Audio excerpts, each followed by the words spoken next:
Bonjour, c'est Trigger, le maître des vanités. Il existe un point commun à tous les youtubeurs. C'est le cerveau de leurs spectateurs. Notre cerveau, en étant attentif à des youtubeurs, va générer des archétypes. Non, pas générer.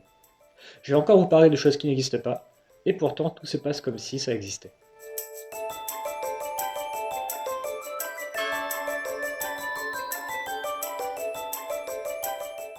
Certains vidéastes nous prémâchent de la pensée.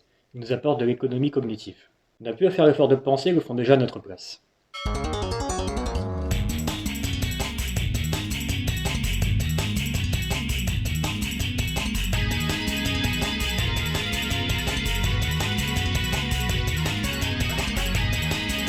C'est pratique parce que si moi j'ai pas d'opinion, ça me permet quand même d'en avoir.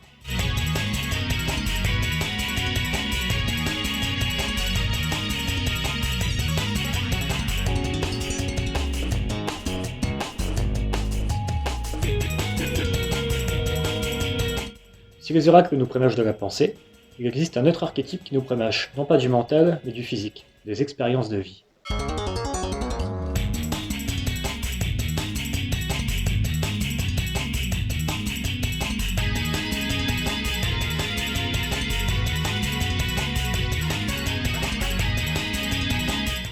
Les avatars répondent aux besoins d'être, aux besoins d'expérience de vie, sans avoir à faire soi-même ces expériences de vie. C'est pratique parce que si moi je fais rien dans ma vie, eh ben c'est comme si je vivais par procuration.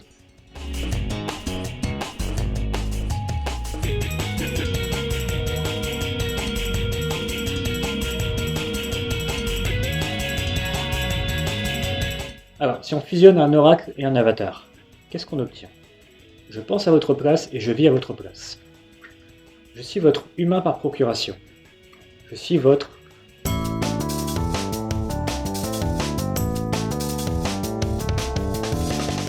Bonjour Monsieur Quentin, pardon de vous déranger, Élise Lucet, dans une usine en Chine qui fabrique les écrans de vos téléphones portables.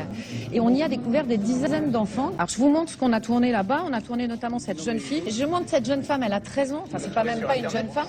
Non pas du tout, on l'a tournée, on a réussi à rentrer et à tourner dans cette usine, elle a 13 ans. Elle travaille 28 jours sur 30, Oui, mais je comprends elle gagne très bien. 160 euros, elle travaille 13 heures par jour. Donc je voulais savoir, pour fabriquer les écrans de vos téléphones portables, je voulais savoir ce que vous pensiez de cette situation. Rien, parce que je ne sais pas de quoi vous parlez. Quand je parle des youtubeurs, c'est évidemment un prétexte. Ces trois archétypes peuvent se déployer dans toute la socioculture.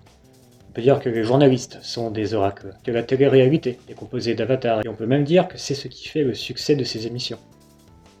Car si vous êtes ni un oracle, ni un avatar, ni un alter ego,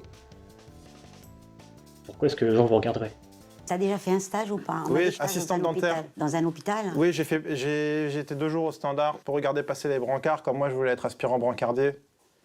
Bien entendu, ces archétypes ne sont ni bons ni mauvais, nous posons c'est la dose, et chacun d'entre nous, on a nos critères personnels. Je vais vous donner les miens.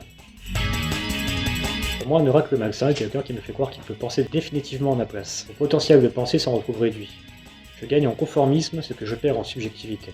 Donc soit je me vaccine et j'ai le droit de participer à tous ces moments collectifs, soit je préfère ne pas être vacciné, c'est mon droit aussi, mais dans ce cas-là, je renonce.